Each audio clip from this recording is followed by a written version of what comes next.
செய்கிறோம். ஸல்லல்லாஹு அலைஹி வஸல்லம் அவங்க சொல்றாங்க, அல்லாஹ்வுடைய உதவியை பெறக்கூடிய மனிதர்கள் யார் அப்படின்னு சொன்னா, அல்லாஹ் எப்பவுமே அவனுக்கு ஒரு பழக்கம் இருக்கு.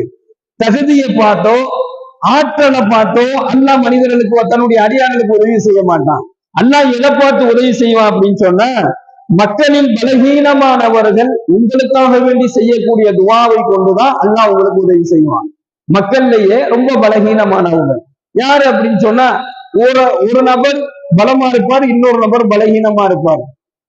பொருளாதார ரீதியாகவும் எடுத்துக்கொள்ளலாம், உடல் ரீதியாகவும் எடுத்துக்கொள்ளலாம், வாழ்வாதார ரீதியாகவும் எடுத்துக்கொள்ளலாம், திடகாத்திரம் உடலுடைய அமைப்பு ரீதியா எடுத்துக்கொள்ளலாம். ஒருவர் பலமா இருப்பாரு, இன்னொருத்தர் பலகீனமா இருப்பார்.